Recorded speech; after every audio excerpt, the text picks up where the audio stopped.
কোনো ব্যক্তি বা বস্তুর প্রতি বদনজর লাগলে সোনার উপর পানি দিয়ে ধৌত করলে নাকি বদনজর কেটে যায়।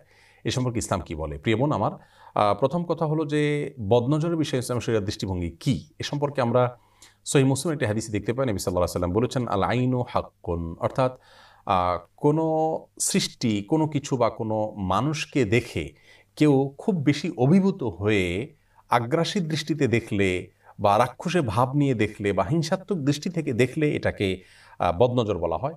এই বদনজরের প্রভাবে বা এই ধরনের দৃষ্টির প্রভাবে ওই ব্যক্তি বা বস্তু ক্ষতিগ্রস্ত হতে পারেন। ইসলাম শরীয়ত সেটি বিশ্বাস করে এবং এর বাস্তবতা রয়েছে। এই বদনজর যদি কোনো ব্যক্তি বা বস্তুর প্রতি কারোর হয়, তাহলে সেক্ষেত্রে আমাদের করণীয় কি? এখনও গ্রামাঞ্চলে অনেকের মধ্যে এ ধারণা বদ্ধমূল রয়েছে যে স্বর্ণ বা রূপা ধুয়ে সে পানি কোনো ব্যক্তির উপরে বদনজর লাগলে বা কোনো বস্তুর উপরে কারো বদনজর লাগলে সেটা ধুয়ে ফেললে বা সেখানে এই পানি প্রয়োগ করলে বদনজর কেটে যায়, বদনজরের ক্ষতি আর হয় না। আবার অনেকে মনে করেন কোনো ক্ষেতে ফসল হয়েছে, খুব ভালো ফসল হয়েছে, মানুষের বদনজর লেগে সেটা ক্ষতি হতে পারে, সেই জায়গা থেকে তারা অনেক সময় দেখা যায় যে মাটির পাতিলের উপরে কালি মেখে সেটাকে লাগিয়ে দেন এবং মনে করেন তার ফলে বদনজর থেকে এই ফসলগুলো রক্ষা পায়।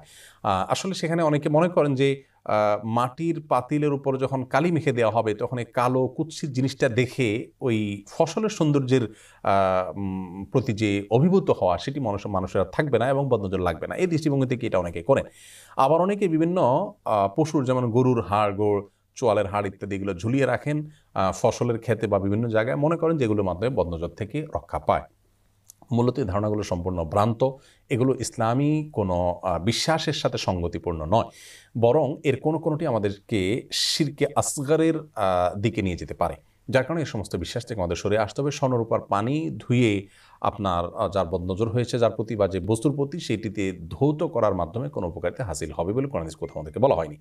তবে বদনজরের বিষয়টি যেহেতু সত্য এবং এটি ঘটে থাকে আমাদের সমাজে, বিশেষ করে ছোট শিশুদের মধ্যে হয়ে থাকে, দেখা গেল যে অনেক বেশি মাশাআল্লাহ সে খেতে পারে, কোনো মানুষ তাকে যখন দেখে রাক্ষসী ভাব নিয়ে, দেখা যায় তার খাওয়া বন্ধ হয়ে যায়, আর এরকম নানা রকমের সমস্যা হতে পারে। তো এরকম বদনজর হলে ইসলামী শরিয়ার দৃষ্টিকোণ থেকে দুইভাবে আমরা ট্রিটমেন্ট করব। প্রথমত, যদি কোনো ব্যক্তির বদনজর লেগেছে বলে আমরা ধারণা করি বা নিশ্চিত হই, তাহলে সেই ক্ষেত্রে সেই ব্যক্তির শরীর ধোয়া পানি, যেমন তার হাত ধুয়ে পানি দিল, হাত মুখ ধুয়ে পানি দিল, বা পানিতে পড়ে ফু দিল, এরকম তার শরীর নিঃসৃত পানি বা ধোয়া পানি, এইটুকু তার কাছ থেকে কালেকশন করে যে ব্যক্তি বা বস্তুর উপরে বদনজর লেগেছে বলে মনে হয় তার উপরে যদি প্রয়োগ করা হয়, অর্থাৎ তার হাত মুখ ধুয়ে ফেলা হয় বা তার উপরে ঢেলে দেওয়া হয় বা ওই পানি দিয়ে গোসল করে নেয় সে, তাহলে সেক্ষেত্রে বদনজরের সমস্যা থেকে আলহামদুলিল্লাহ নিষ্কৃতি পাওয়া যাবে। এবং এ বিষয়ে সহিহ মুসলিমের একটি হাদিস রয়েছে, নবী সাল্লাল্লাহু আলাইহি ওয়াসাল্লাম ইরশাদ করেছেন, ওয়া ইযা ইসতুগসিলতুম ফাগসিলু, তোমাদের কারোর বদনজর লেগেছে, এই আশঙ্কা থেকে তোমাদের কাছে যদি কেউ পানি পড়া চায় বা তোমাদের শরীর ধুয়ে পানি দিতে বলে বদনজর দূর করবার জন্য, তাহলে তোমরা মনে কষ্ট নিও না, মাইন্ড করো না এবং দিও, যাতে করে তার উপকার হয়। এই হাদিস থেকে বোঝা গেল যে এই আমলটি অত্যন্ত গুরুত্বপূর্ণ আমল। অ্যারাবিয়ান স্কলারদের মধ্যে থেকে অনেকে বলেন যে যার বদনজর লেগেছে বলে আপনার মনে হয়, তার কাছ থেকে যদি পানি পড়া নিতে না পারেন বা তার শরীর ধোয়া, শরীর নিঃসৃত পানি যদি আপনি নিতে না পারেন, যদি সমস্যার মনে করেন, তাহলে তিনি যেখানে বসেছেন, ছুঁয়েছেন, এরকম কোনো জায়গায় ভিজা টানা দিয়ে মুছে সেটি কোনো পানিতে ভিজিয়ে সে পানি প্রয়োগ করলে ইনশাআল্লাহ বিদিনিল্লাহ একই উপকারিতা পাওয়া যেতে পারে। এটি হলো একটি করণীয়, তার শরীর নিঃসৃত পানি দিয়ে ধোয়া এবং গোসল করা ইত্যাদি প্রয়োগ করা। দ্বিতীয়ত হলো বিশেষ কিছু দোয়া এবং কোরআন কারিমের আয়াত পাঠ করা। তোমাদের থেকে সর্বাগ্রে যেটি চলে আসে তা হলো সূরা ফালাক, সূরা নাস, কুল আউযু বিরব্বিল ফালাক এবং কুল আউযু বিরব্বিন নাস। নাসাইর বর্ণনায় আসছে যে নবী সাল্লাল্লাহু আলাইহি সাল্লাম একসময় অনেক দোয়া, দুরূদ ইত্যাদির মাধ্যমে বদনজর থেকে বাঁচার জন্য আল্লাহর কাছে প্রার্থনা করতেন।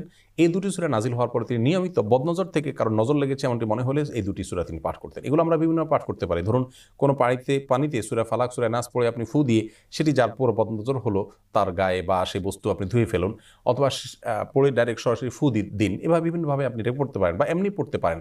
তাহলে সূরা ফালাক, নাস পড়বো আমরা এক। সহিহ মুসলিম একটা হাদিসে বর্ণিত হয়েছে যে জিবরিল আলাইহিস সালাম একবার এসে নবী সাল্লাল্লাহু আলাইহি ওয়াসাল্লাম অসুস্থ ছিলেন তাকে তখন একটি দোয়ার মাধ্যমে তিনি সাহায্য করেছেন, একটা দোয়া পড়েছেন তার জন্য, আর সে দোয়ার মধ্যে বদনজর থেকে মুক্তি লাভের প্রার্থনার কথাটি এসেছে। দোয়াটি হলো বিসমিল্লাহি আরকিক মিন কুল্লি শাইইন ইউযিক মিন শাররি কুল্লি নাফসিন আও আইনিন হাসিদিন আল্লাহু ইয়াশফিক বিসমিল্লাহুম্মা আরকিক। আমি দোয়াটির অর্থ বলছি এবং আবারও দোয়াটি বলছি, বিসমিল্লাহি আরকিক, অর্থাৎ আল্লাহর নামে আমি আপনাকে চিকিৎসা করছি, আপনার ট্রিটমেন্ট করছি, আপনাকে ঝাড়ফুঁক করছি আল্লাহর নামে। মিন কুল্লি শাইইন ইউযিক, প্রত্যেক ওই বস্তু থেকে আমি আপনার ট্রিটমেন্ট করছি এবং ঝাড়ফুঁক করছি যে বস্তু আপনাকে কষ্ট দিচ্ছে, সেটা যে কোনো রোগ হতে পারে, সেটা থেকে আমি আপনাকে আল্লাহর আশ্রয় প্রার্থনা করছি আপনার জন্য এবং আপনাকে ঝাড়ফুঁক করছি। এবং কোনো ব্যক্তি বা কোনো ব্যক্তির দৃষ্টি, হিংসাত্মক দৃষ্টিতে আপনি যদি ক্ষতিগ্রস্ত হয়ে থাকেন, সেই ক্ষতি থেকে বাঁচার জন্য আমি ঝাড়ফুঁক করছি। আল্লাহ তাআলা আপনাকে সুস্থ দান করুন এবং আল্লাহর নামে আমি ঝাড়ফুঁক করছি। আবারও বলছি, বিসমিল্লাহি আরকিক মিন কুল্লি শাইইন ইউযিক মিন শাররি কুল্লি নাফসিন আও আইনিন হাসিদিন আল্লাহু ইশফিক বিসমিল্লাহি আরকিক। এ হলো মোটামুটি পুরা দোয়া। এছাড়া আরও একটি দোয়া আছে, প্রিয় নবী সাল্লাল্লাহু আলাইহি সাল্লাম তার নাতি হাসান হোসেন রাদিয়াল্লাহু তাআলা আনহুর জন্য দোয়া পাঠ করেছেন। এখানেও বদনজর থেকে বাঁচার কথা বলা আছে এবং বাঁচার জন্য আল্লাহর কাছে আশ্রয় চাওয়ার কথা বলা আছে। নবীজি সাল্লাল্লাহু আলাইহি সাল্লাম বলেছেন, এই দোয়ার মাধ্যমে ইসমাইল এবং ইসহাক আলাইহিস সালামকে তাদের বাবা ইব্রাহিম আলাইহিস সালাম এ দোয়ার মাধ্যমে তাদেরকে বদনজর থেকে বাঁচার জন্য, শয়তানের স্পর্শ থেকে বাঁচার জন্য দোয়া করেছেন। আমরাও এই দোয়াটা পড়ে ফু দিতে পারি বা এমনি পড়তে পারি, তাহলে ইনশাআল্লাহ বদনজর থেকে আমরা বেঁচে থাকবো। দোয়াটি হলো আউযু বিকালিমাতিল্লাহি তাম্মা ওয়া মিন শাররি কুল্লি শাইতানিন ওয়াহাম্মা ওয়া মিন কুল্লি আইনিন লাম্মা। আবারও বলছি, আউযু বিকালিমাতিল্লাহি তাম্মা, অর্থাৎ আল্লাহর পূর্ণাঙ্গ কালিমাসমূহের মাধ্যমে আমি আশ্রয় প্রার্থনা করছি আল্লাহর কাছে মিন শাররি কুল্লি শাইতানিন ওয়াহাম্মা, প্রত্যেক দুষ্ট শয়তান থেকে এবং বিষাক্ত প্রাণীর ক্ষতি থেকে, ওয়া মিন কুল্লি আইনিন লাম্মা, এবং সে সমস্ত দৃষ্টি থেকে যে দৃষ্টি মানুষের ক্ষতি করতে পারে, অর্থাৎ বদনজর যেটাকে আমরা বলছি। তো এই দোয়া আমরা পাঠ করতে পারি, সেই সাথে সূরা ফাতিহা, আয়াতুল কুরসি এগুলো পাঠ করে আমরা ফু দিতে পারি। আবার আমি বলছি দোয়াগুলোর মধ্যে থেকে প্রথম হলো ফালাক নাসটা বেশি পাঠ করা, দ্বিতীয়ত হলো যে বিসমিল্লাহি আরকিক মিন কুল্লি শাইইন ইউযিক, এটুকু পড়লেও চলবে, আর পুরো দোয়াটা পড়তে পারলে ভালো হয়। এরপর আউযু বিকালিমাতিল্লাহি তাম্মা ওয়া মিন শাররি কুল্লি শাইতানিন ওয়াহাম্মা ওয়া মিন কুল্লি আইনিন লাম্মা, এটিও আমরা পাঠ করতে পারি। বিসমিল্লাহিল্লাযী লা ইয়াদুররু মা'a ইসমিহি শাইউন ফিল আরদি ওয়া ফিস সামা'i ওয়াস-সামিউল আলিম, এই দোয়াটি সকাল সন্ধ্যা 3 বার পাঠ করলে আল্লাহ তাআলা সবকিছুর ক্ষতি থেকে, বদনজরের ক্ষতি থেকে বাঁচাবেন। আয়াতুল কুরসি, সূরা ফাতিহা পড়তে পারি। এই দোয়াগুলো পড়ে পানিতে ফু দিয়ে সেটি ব্যবহার করতে পারি, তেলে পড়ে ব্যবহার করতে পারি, এমনি পড়ে ফু দিতে পারি, অথবা এমনি পাঠ করতে পারি। এর মাধ্যমে আল্লাহ তাআলা বদনজর থেকে হেফাজত রাখবেন। আর কোনো বস্তু দেখে আমরা যদি অভিভূত হয়ে পড়ি যাতে আমাদের বদনজর না লাগে, সেক্ষেত্রে আমাদের বলা উচিত মাশা আল্লাহ, সুবহানাল্লাহ, অথবা আলহামদুলিল্লাহ। আল্লাহর দিকে সেটার কর্তৃত্বের সম্বন্ধ করলে ইনশাআল্লাহ বিদিনিল্লাহ সেটি কোনো প্রকার ক্ষয়ক্ষতি থেকে রক্ষা পাবে, এবং বিভিন্ন হাদিস থেকে এটি বোঝা যায়। এজন্য কোনো বস্তু দেখে কারোর বদনজর লাগতে পারে এরকম মনে হলে সেখানে যদি মাশা আল্লাহ লিখে দেওয়া যায়, যাতে মানুষ দেখে সেটা পড়ে, তাহলে ইনশাআল্লাহ বদনজর থেকে রক্ষা পাওয়া যাবে। তবে বদনজর থেকে নিষ্কৃতির জন্য যে সমস্ত কুসংস্কারের জন্য বিশ্বাস রয়েছে, ভুল ধারণা রয়েছে, সেগুলো থেকে আমাদের সরে আসতে হবে, যেমন সোনার উপর পানি দিয়ে ধৌত করা ইত্যাদি, এগুলো কোনো অবস্থাতেই করা যাবে না। প্রসঙ্গত একটি সংশয় নিরসন করতে চাই, আর তা হলো অনেকে হয়তো বলবেন যে বাজারে যে সমস্ত খোলা খাবার থাকে, অথবা অনেক সময় দেখি আমরা সোশ্যাল মিডিয়াতে ছোট ছোট ফুটফুটে বাচ্চাদের ছবি শেয়ার করা হয়, তো এগুলোর মাধ্যমে কি বদনজর লাগে না? আমরা তো সেখানে বদনজর লেগে কোনো ক্ষতি হতে দেখি না। এর উত্তরে আমরা ছোট্ট করে দুটি কথা বলতে চাই। প্রথম কথা হলো যে রাসূল আকরাম সাল্লাল্লাহু আলাইহি ওয়াসাল্লামের হাদিস মহাসত্য।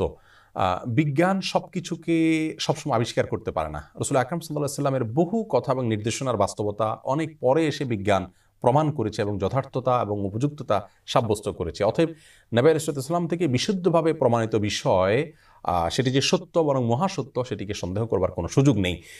আর এই জাতীয় ওপেন প্ল্যাটফর্মের ক্ষতিটা অনেক সময় ক্যালকুলেট করা যায় না। ধরুন বাজারে খাবার খেয়ে কত মানুষের পেট নষ্ট হচ্ছে বা অসুস্থ হচ্ছেন, বা সেটার অন্য অনেক ধরনের এফেক্ট হচ্ছে, সেটা হয়তো আমাদের কাছে হিসেব নেই, কিন্তু হয়, এতে কোনো সন্দেহ নেই।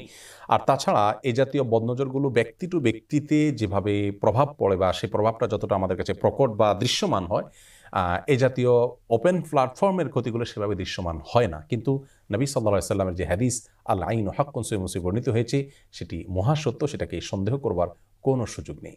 আল্লাহ তাআলা সব ধরনের ক্ষয়ক্ষতি থেকে আমাদেরকে হেফাজত রাখুন, এবং সুন্নাহসম্মত উপায়ে সমস্ত সমস্যার সমাধানের পথ যেন আমরা খুঁজে পাই, সে তৌফিক দান করুন। আসসালামু আলাইকুম ওয়া রাহমাতুল্লাহ।